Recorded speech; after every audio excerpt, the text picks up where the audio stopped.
everybody. I'm back. I've been trying to get the cameras to work. The best one I've got is my Sony, so I'm afraid the other one is a little bit whooped. I'll continue working on it. But anyways, I did one of these before. I'm going to try and get it uploaded first, and that was from my phone camera, and did video from it because nothing was working. But this is Propeller, I believe, or C-130, and when you look out way over there, you can kind of see, you know, got the AWACS or like the radar or whatever. And if I'm wrong on the plane, I'm sorry, but this is where the guys head out, I think, for watching hurricanes and stuff. So, you know, they got a great big runway. I'm right, it's like right over there. You can see the fence, you know, and I'm not going to go shooting around for any sensitive areas or stuff like that, but just my own business here.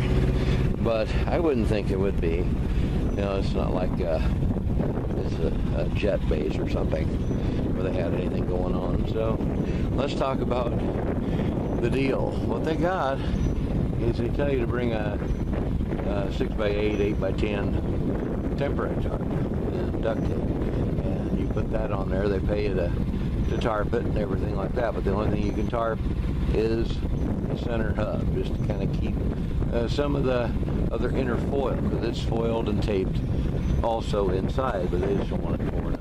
So that's what we did. And these all pick up either here and go up to Seattle area, or Seattle back to here. I've had round trips now, a month and a half apart. I was at home, but still I got like a round trip. So what was going on this one is I could not do the D-ring. See what it's pulling down on? As soon as I would have done that, it would have put stress on this and could have pulled down a little bit too much. I know they're built for flex, obviously, and for you know, takeoff, landing, and in-flight. So, but the thing is, why should I put any undue stress or continuous stress with a chain and binder on there? So I went around the frame itself. And this one had special considerations. They had the jack where you could jack it up off the ground. This one is dropped down from vibration a little bit, or pushed down from cranking to keep the wheels up off the ground. And it's got a pin here, and it locks to kind of keep that wheel from turning.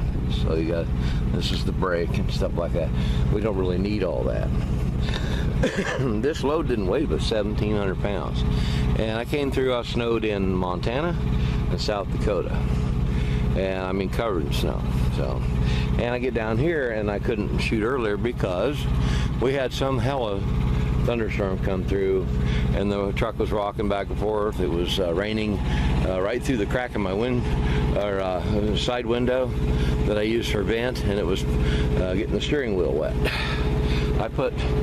I do a 2-chain 4-corner binder setup, and the reason why is that even if something got discounted because of you know, the single chain rule, it's not going to hurt anything because I got 2 4-inch straps right over the center.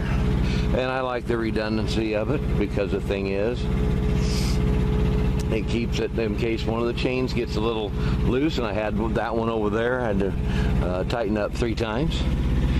But the whole thing is it kept it nice and sturdy. It's not over height. I mean, these are big propellers, but you know, they're pretty cool. But you know, I mean, the freight out here has been weird.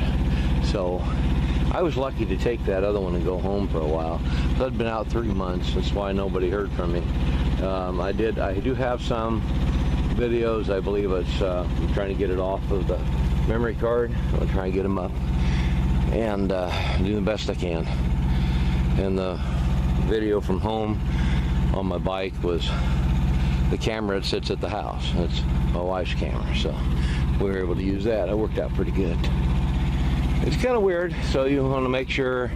A lot of these, some of these boxes will have a strap on them, but they got a pretty intricate lock. I didn't worry about it, but I watched that one, make sure there was nothing that's going to change, because one had a strap, the other one did not. So maybe there is parts and supplies in that one and not in that one. So coming up and down each one of these steps is kind of cool. They got the, you know, you can get up there and move around, and because you're going to have to get inside and tape and, you know, all kinds of angles. And the non-slip stuff here, the rest of it, if it was wet, it's not going to have that, so watch out. And I didn't mind doing the chain here just simply because there wasn't anything else. They took both of my D-rings away from me, so I had to go to frame with it. I didn't, I just left it the way the rebuilders, the prop rebuilders set it up. You know, that's up to them. I didn't cut the tape away or any of that kind of garbage. So they obviously put it there for a reason. They went through that much trouble. So it worked out really well. It's going to be more storms this afternoon, I do believe. It made it a lot cooler down here. I was afraid about baking my brains out trying to sleep and rest and whatever. We'll get back here and get a shot of it. Yeah, it's hard to catch all of it, but well, just think, if I'd have got that thing turned into the wind and powered up, do you think I could have got to Jacksonville faster? I think so too, but you know, it would have been kind of nice to get that thing powered up. But no, well, you can see everything rode really well. They've got a lot of the straps on these things going out weren't tied down like that. Coming back, they were. So that was the difference in the shipping between what Jacksonville's doing and what the rebuilder did. So evidently there was more concern coming back when they're all fresh rebuilt. So I just make sure I cover all bases. Let's see if I can get in here. Right on the hub, you can see everything is bolted down and taped. I mean, it's pretty heavy duty, and it lasted. I've done two now, so it's been okay. There's been no problem. Nothing's come loose, nothing's got fouled up, nothing really ever moved. So it's real weird. I'm gonna go in and just rest and relax. Drink some more water today, kind of maybe watch a movie, and I'll try and get a couple videos up for everybody. Hopefully we'll be in good shape, and we'll see you on the road.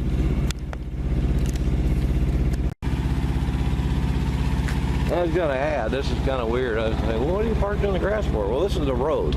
It's kind of weird, but you can see the gravel, and it goes all the way around. And they said, well, what the hell? Well, on Google Satellite, you punch this sucker up, and there's a road there. You just can't see it because it's really old, probably World War II, and most of the shit has been overgrown. But I'm backed up into a closed street, basically, so nobody can yell and scream at me, because there's really no place else to go around here. And truck stops on a Sunday night, or Saturday night, you might as well forget it any weekend. Trying to get a parking spot down here, it's just real stupid. So I wanted to point that out. No big deal. But yeah, I think it's Cecil Field is the name of it. So it's all good. Talk to you later.